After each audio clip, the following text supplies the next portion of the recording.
Hello, everybody, and welcome to Squibbler's Wednesday webinar. This week, we're going to be talking to you about screenwriting. This is an introduction to screenwriting. So if you're new to screenwriting, or if you're thinking about converting one of your stories or your books into a screenplay, this is a good webinar for you. We'll be talking about understanding the basics of screenwriting format. So in this webinar, you're going to learn a little bit about the importance of proper screenplay formatting. We'll have a brief overview about parts of the screenplay so you know what you're looking at. We'll take a look at the screenplay format as well. And then we'll take a brief look at Squibbler's screenplay tools so you know how to use them. So what is a screenplay? If you've never seen one or you don't really know what these are, they are a detailed written blueprint for film, television shows, or any kind of video production. They're a unique form of writing. They don't look like books do at all, and this translates the story into a visual, performable format. And unlike a novel or a stage play, a screenplay is specifically designed to be transformed into a visual medium. And this provides a precise roadmap for directors, actors, and the production teams to work from. It does serve as a communication tool for film production. Screenplays also provide a consistent, standardized way to tell a visual story for all of the stakeholders, the actors, the directors, and so forth. Screenplays also help estimate production costs and logistics, and they allow multiple team members to understand the narrative structure. So why is the format so important? It's going to transform your creative concept into a structured document that can be brought to life on screen.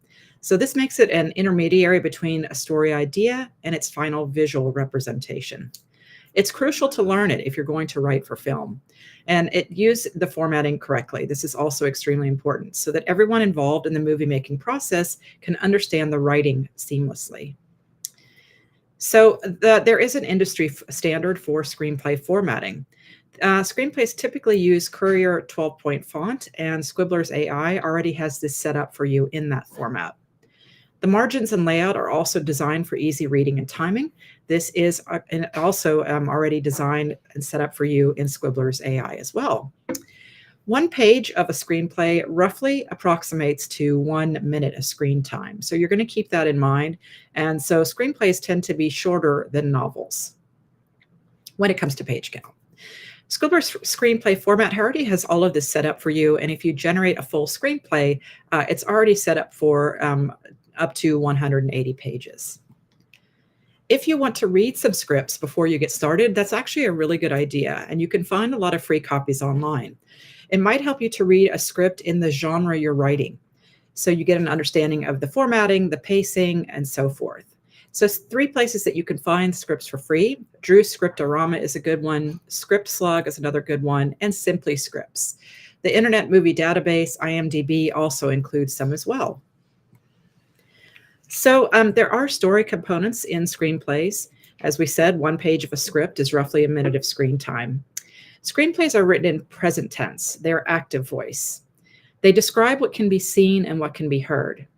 They really minimize internal character thoughts. It's not like a novel where we understand how a character is feeling, what's going on with their interior thoughts and processes. Screenplays all have to be things that are spoken or visual. So they emphasize actions that we can see and dialogue that we can hear. So you do want to use concise and descriptive writing in screenplay style. This is not a place where you're extremely flowery, as you'll see. This emphasizes showing and not telling.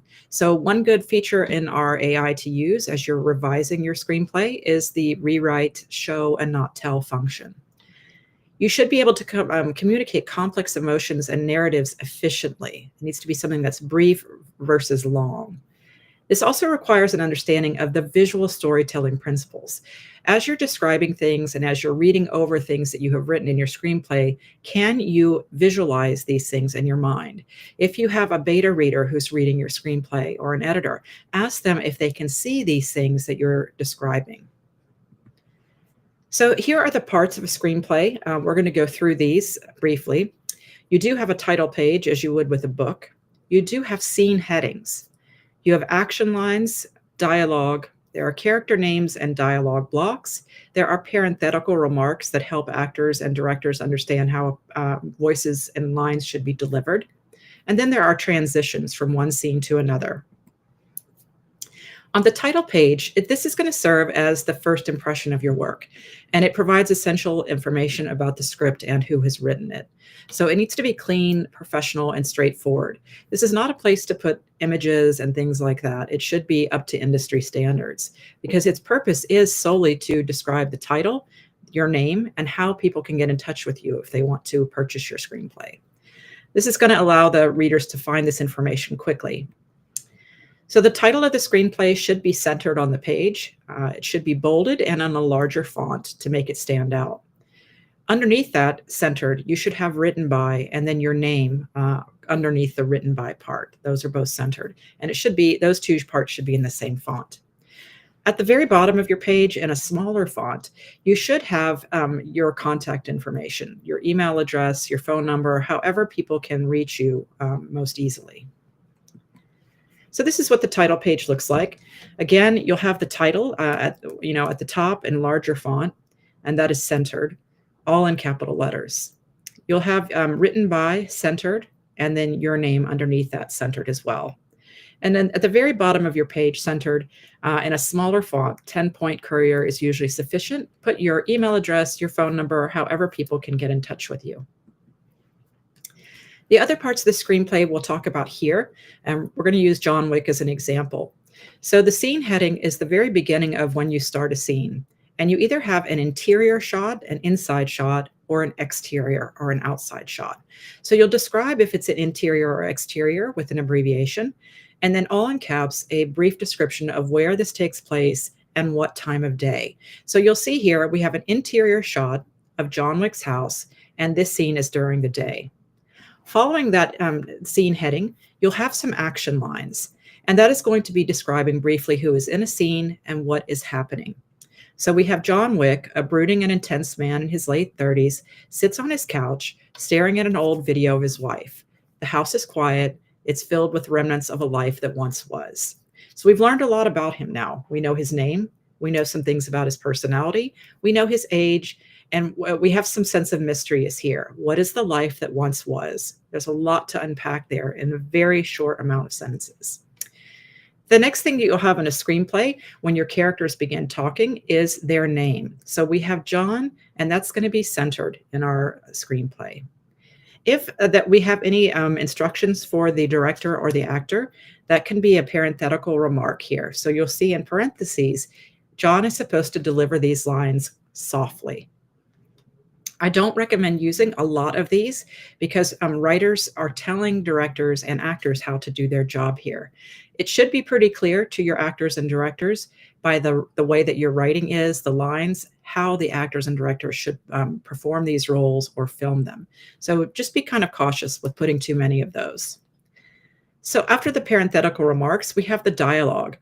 This is justified. So it's 2 tabs over, but you don't have to worry about that because Scribbler's AI will automatically tab these for you. And we have the dialogue here without quotation marks. So this is also different from what you see in novels. So John is saying, I miss you. Transition scenes are at the bottom left of your bottom right side of your screenplay. So this is when you're going to have a cut to a different scene. If you fade in at the beginning of your screenplay, if you fade out, and other sorts of transitions that you might have the scenes go from in your screenplay. So when you write the scene headings, there are some tips here. You are going to write the slug line. It's all in capitals here. Again, interior, exterior. You're going to describe the location and then the time of day. There are shortcuts for all of this in Scribbler to make it easier for you. When you're writing the action line, again, you want to use compelling, concise descriptions. It helps to look at this one about John Wick. We've learned a lot about him in just 2 sentences. Use present tense. John Wick sits. The house is quiet, right? So these are all present tense. You're not going to use camera directions here. That's not for writers to include. This is going to be something that the director and the videographers come up with when they're planning for how they want to film. So writing the character names and with parenthetical asides, the character's names is in all capitals and it will be centered. Parenthetical remarks are also centered underneath the character's name. And again, just be brief with using those. I wouldn't recommend using too many of them. With dialogue, again, it's going to be tabbed for you automatically in Squibbler, but it is tabbed twice in standard um, keyboards, so 10 spaces. So here, John is saying, I miss you. There are some special forms of formatting in screenplays as well, so we'll briefly talk about some of these in case you want to use them in your script as well. So we'll take a look at montages, flashbacks, voiceovers, dream sequences, musical sounds and cues, and handling time jumps. So a montage is a series of short scenes or images that are edited together to compress time. And they show a progression of something happening, or they convey a lot of information quickly. They can demonstrate a character growth or passage of time. You see this a lot in children's movies. They also use concise visual descriptions. They'll break down traditional scene structure, and they show a progression through these brief connected moments. So we can take a look here on the screen of what a montage might look like. And this one is a montage of Sarah learning to paint. So you'll see how it has a list, kind of like a laundry list of things to check off. She buys the art supplies, she watches YouTube tutorials, she uses multiple canvases, and then she smiles at the end because she feels confident that she's learned how to paint. And then you'll have end montage at the end. With flashbacks, you do want to use clear transition words as well as you did with montage. Usually those are dissolve to or flashback to. And these are going to clearly indicate the time period that you're moving into. These also provide visual context for the memory, and they will seamlessly return from past to present narrative. So we'll see an example here, and it's using dissolve to. We have the interior of someone's childhood bedroom, and they're having a memory from when they were 10. So we have our protagonist, Michael, but here we understand it's young Michael, and we have his age in parentheses. He's now 10. He's crying and holding a broken toy. When that flashback ends, it's going to go back to present day, as you see in all capitals, where Michael, and then in parentheses, is now 30, and he's sitting with the same haunted feelings. For voiceovers, you want to provide inner thoughts that are not shown through action. These often offer narrative context or philosophical insights, something like in the movie Casino, where we have all these wonderful voiceovers from Joe Pesci. You want to use these sparingly to maintain dramatic impact. Too many of these can kind of wear down your viewers. Voiceovers can reveal to characters' true feelings or hidden motivations as well, and they can give the viewers some insight onto something that maybe the characters don't know. So it creates some dramatic irony as well. So here's an example. You have a voiceover that's the interior in a subway during a day. Emma is sitting among crowded commuters. She's looking disconnected, and then she's commenting to us, the viewers, on what she sees with the voiceover, which is demarcated by VO. So her voiceover is the parenthetical remark. Sometimes the loudest place is the loneliest, she says. And then we see the subway car moving, and then she's talking to herself again. We have this voiceover. I've been invisible for so long, I'm not sure I know how to be seen. So that's how you can include some voiceovers. For dream sequences, you also want to have clear formatting to distinguish from reality. So you might want to employ surreal or symbolic imagery, provide some psychological insight, and use transitions to show entry and exit from the dream. Horror movies are very fond of this. You often have a character who's, we think that they're in the real life, the waking world, but we learn that they're going to awake from a terrible dream that they're having. So here's an example. We have the interior bedroom at night. Mark is thrashing around in his bed, and then you see the scene shifts to the dreamscape, the impossible landscape. Stairways are going to twist impossibly, the walls melt, and Mark walks through them. So we know now it's surreal, it's not the real world. But when he comes back, it's a sudden cut back to Mark where he's awake and terrified. You might also want to include musical or sound cues. So capitalize important sound effects, whichever instrument it may be or what the sound is. Specify the type of music if it's significant to you, what you're writing. You can use sounds to enhance emotional context as well, and provide just enough detail to guide the sound design. So here's an example where the interior is a jazz club at night. We hear that there is a melancholic saxophone in all caps that's playing music, and then it gives us the tune that's being played. So Jake is listening to the song, and he says it sounds like goodbye. And then there's another sound effect, a glass shattering in the background. These are all significant musical and sound cues, and this is how you can let your readers know that this is what you intend to have in those scenes. You might also be employing time jumps into your writing. So use clear time indicators when you do this. You can employ visual or thematic connections and clues between scenes. You can show character or environment changes and use transitions like match cut or simple scene headings so your readers know where they are. So here's an example. It's the interior of a startup office during the day, and Lisa is 25. She's launching her first business. She's surrounded by her friends. And then we have match cut too. So we know it's the same place, but the time is going to be later. It's the same office 5 years later. Lisa is now tired. She's 30 years old, and she has multiple failed ventures behind her. So we understand that things have changed for her in that short, brief amount of time. There are a few mistakes to avoid if you're new to writing. You want to make sure you're not overwriting things. If you have really long paragraphs of exposition, you want to eliminate those and try to cut them to make them as short as possible. Avoid improper formatting. It just signals that you really don't know what you're doing. It's a really easy way for an agent or a production company to reject you. Try to avoid technical errors.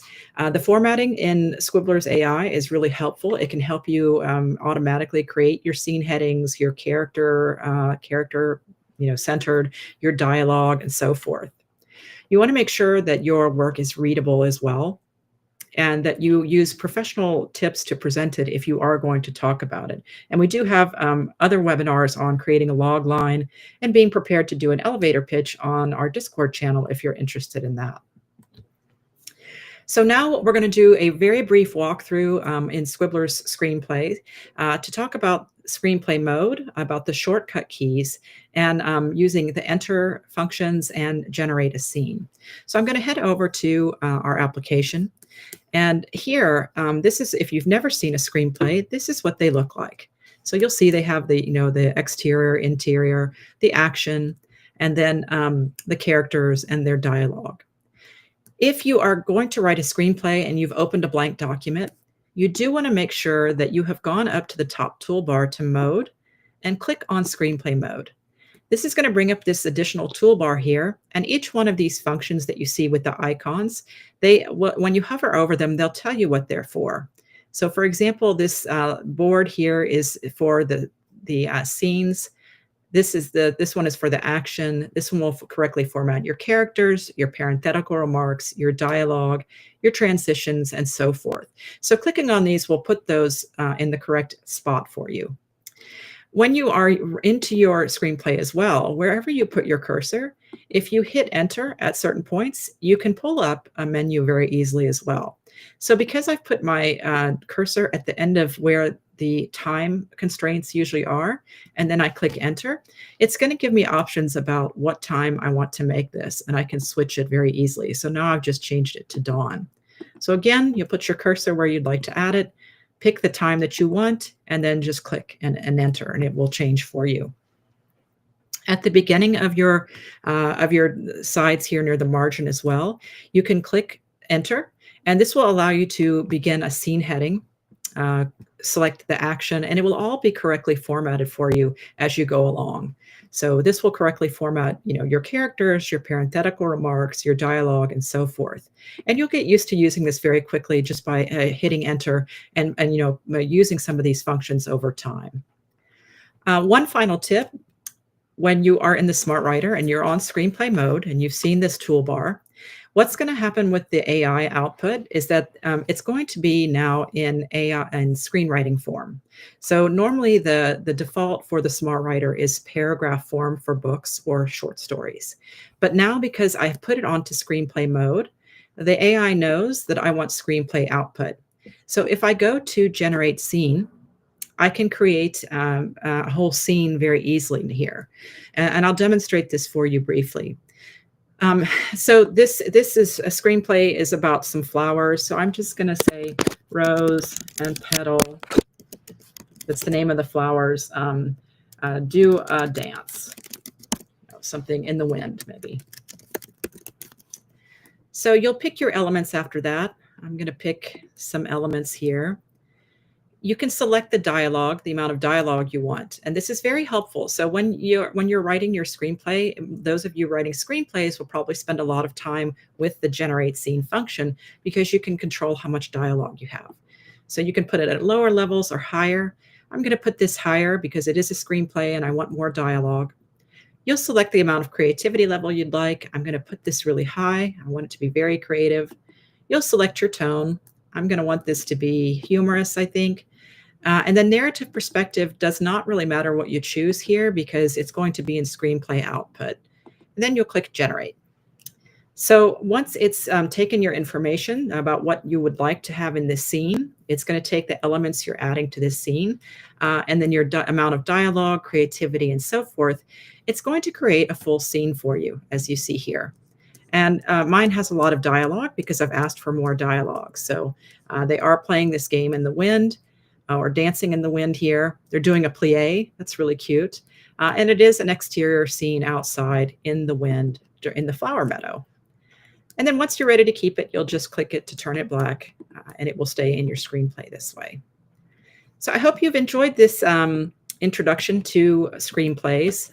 We have talked about the importance of proper screenplay formatting.